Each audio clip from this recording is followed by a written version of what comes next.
Alrighty, so this is a video for section 10.1. We will be simplifying square roots.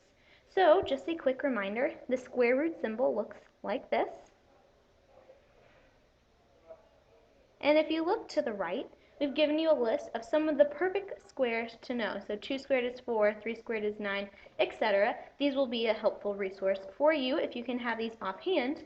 But what the square root symbol means is that if 4 squared equals 16, then the square root of 16 equals 4. So a square root symbol, again, undoes a square. Alright, so let's look at example 1. It says, use the Pythagorean theorem to find the length of the hypotenuse, round to the nearest tenth. So we're given a right triangle here. The Pythagorean theorem is a squared plus b squared equals c squared. C is always our longest side, our hypotenuse, opposite from the right angle. So, whenever we go to plug in for A and B, A, we're going to plug in the square root of 2. For B, we're going to plug in the square root of 3.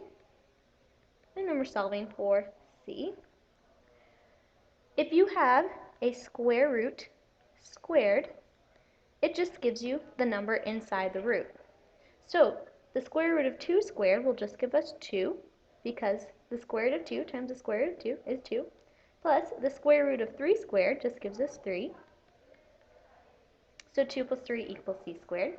So c squared equals 5. Now to solve for c, remember to undo a square, we use a square root. So we square root both sides, and we get that c is equal to the square root of 5. Now go ahead and plug this into your calculator now. It asks us to round to the nearest tenth. You should get, when you plug in the square root of 5, 2.2 when you round to the nearest tenth. If you did not get that when you plugged it into your calculator, pause the video and plug it in again and see if you can get 2.2 as your answer. Alright, let's continue on down.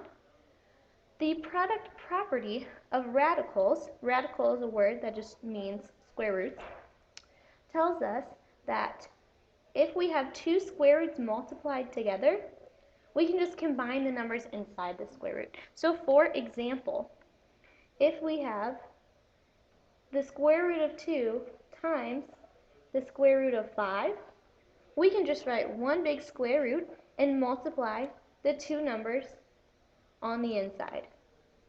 So we'll have the square root of 2 times 5, which equals the square root of 10.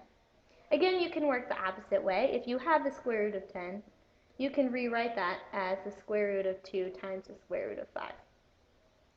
Alright, but whenever we are given multiple square roots, it's always most simple to combine them into one.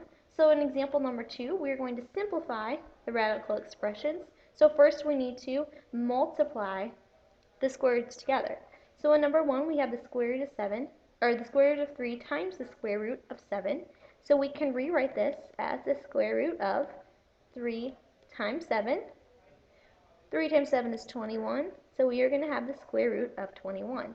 21 is a prime number, or not a prime number, but 21 we can't pull out any square roots, so our final answer is the square root of 21. Right? In example 2, we only have one square root, and it asks us to simplify. However, in order to fully simplify, if there are any squares that can go into this number inside the square root, we need to pull them out. So if you look at 12, we can factor 12 into 4 times 3. And 4, if you look up at your chart at the top, is one of our perfect squares. 4 is equal to 2 squared. So we can rewrite this as the square root of 2 squared times 3. And since we have a 2 squared inside the square root, we can rewrite this as the square root of 2 squared times the square root of 3. The square root of 2 squared is just 2. So our final answer when we simplify would be 2 square root of 3. We have to pull that square out. Right? In example number 3, we have 32. 32 can be factored into 4 times 8. And 8 can be factored into 2 times 4. And look, now I have 2 4's in here. So I can rewrite this as the square root of 4 squared times 2. I can pull these apart and say the square root of 4 squared times the square root of 2. And the square root of 4 squared is just equal to 4. So this simplifies to 4 square root of 2. In example number 3, we're given 2 radicals, or 2 roots multiplied together. So first we want to multiply them. So the square root of 2 times the square root of 8. We can write this as the square root of 2 times 8, put them both in the inside, which is equal to the square root of 16. And if you look back at the top, or think in your head, 16 is equal to 4 squared. So this is the square root of 4 squared. The square root of something squared is just itself, so this gives us an answer of 4.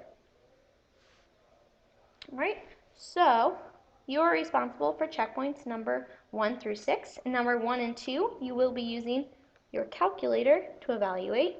And numbers 3 through 6, you need to put your answer in the simplest form. You do not need to plug it into your calculator.